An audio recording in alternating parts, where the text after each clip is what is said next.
Good evening, I'm Emma Jane Vea and this is Television Tonga News. Making headlines.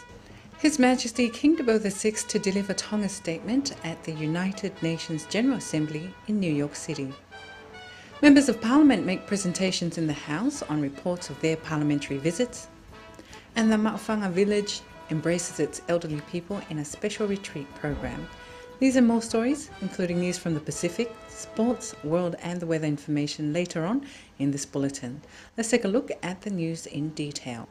His Majesty King Teboho VI will deliver an official statement as the head of state of the Kingdom of Tonga at the United Nations General Assembly in New York City.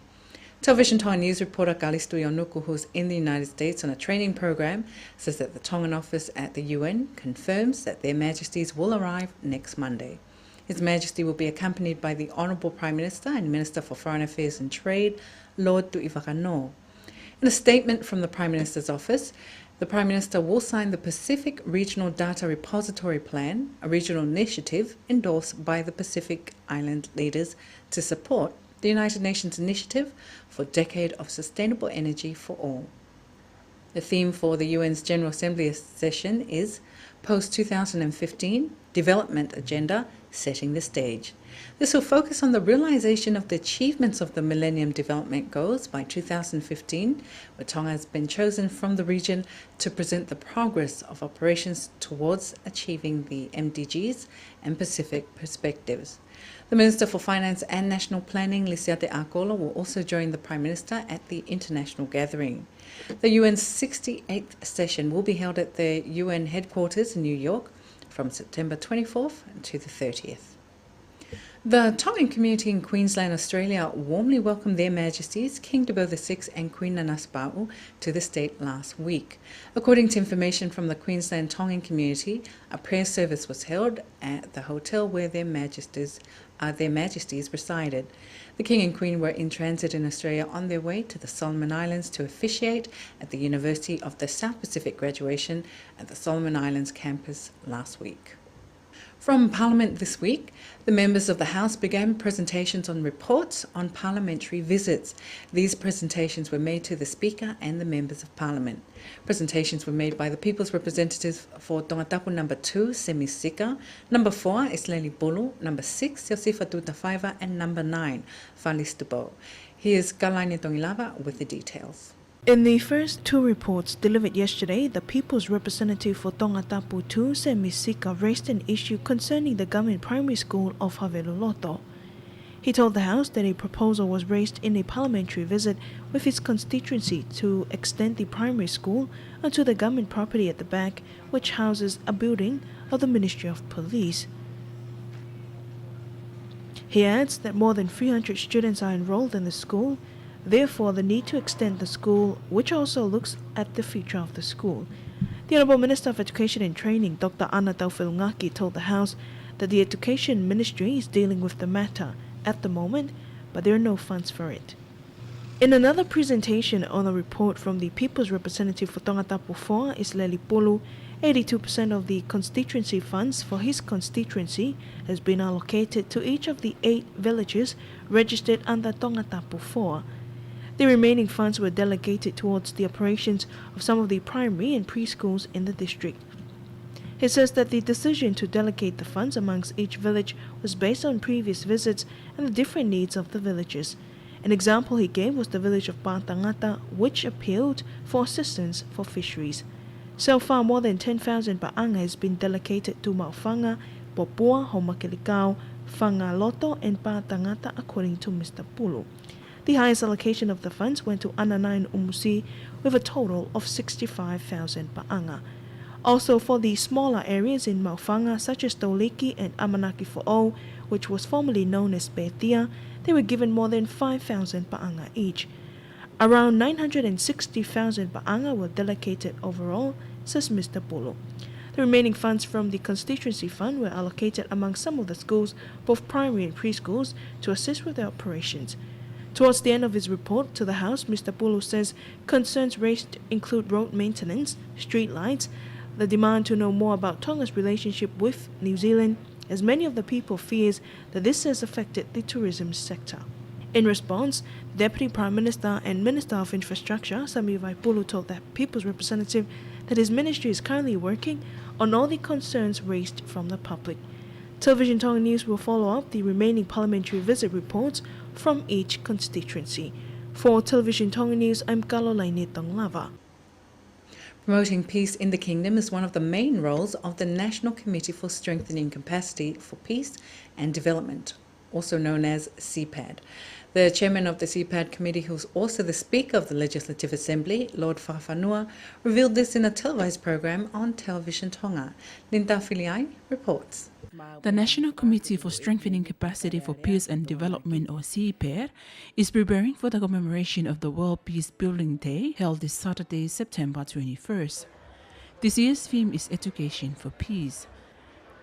The chairman of the CPAD, Lord Fafanua, says Tonga is blessed because it is a peaceful Christian nation. The United Nations has marked September 21st as the Day of Non-Violent and to Cease Fire.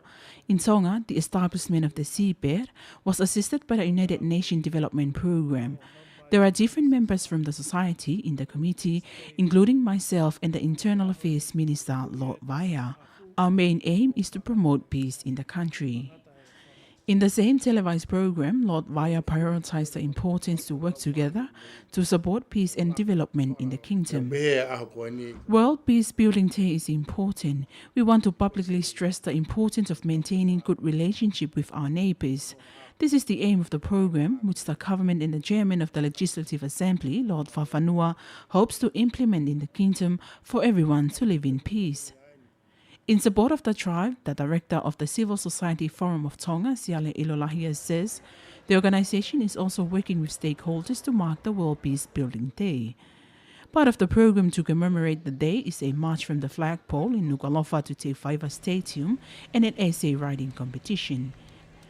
In a press conference held yesterday, a member of the CPAD committee, Bess Fonua, told the gathering that the World Peace Day was established by the United Nations in 1981 to stop violence worldwide. He says their hope is to educate youth about peace in Tonga. The World Peace Building Day will be live broadcast on Radio Tonga 1 on Saturday. This morning, Parliament approved the proposal from the Standing Law Committee to implement amendments in the bill for the amendment on the Constitution number 3 for 2013. The bill was passed to the Standing Law Committee for further review and discussion. A report from the committee says there was legal advice or issues which opposed Part 175 regarding Parliament meetings, which affected some sections in the bill. A ballot was held which approved the proposal from the Standing Law Committee. The chairman of the committee, Sami Vaipulu, says this is an opportunity for the representative who submitted this bill to make final amendments before it's resubmitted. This bill refers to a proposal for the people to elect the nobles or representatives to the House. The village of Maufanga is embracing its elderly residents in a special retreat. The town officer, Alodais Takao, says it's important to make the elderly people feel loved and a part of the community. Nasiu Falekauno was there and filed this report. A special retreat for the elderly people of Maufanga was held at the Free Wesleyan Church Hall of Maufanga. It brought people together to share their memories and experiences with one another. Hosted by the Siliva Tumakifonua Foundation, a member of the foundation, Rodney Haver, says it is the first time for such an event to be held for the community. In this event, we just want to do something that the elderly people will like, make them have fun and know they're cared for. This is just the first part. We know not all the elderly people in the community are here, so we aim to have another program where we will make some visits to those who couldn't make it here. The Maufanga town officer, Alotaisi Takao, speaks more about the elderly people in Maufanga. The oldest resident in Maufanga is 99 years old. We've got 8 people who are also in the 90s. There are 31 people between the ages 80 to 90, and most of the elderly people in their 70s and below.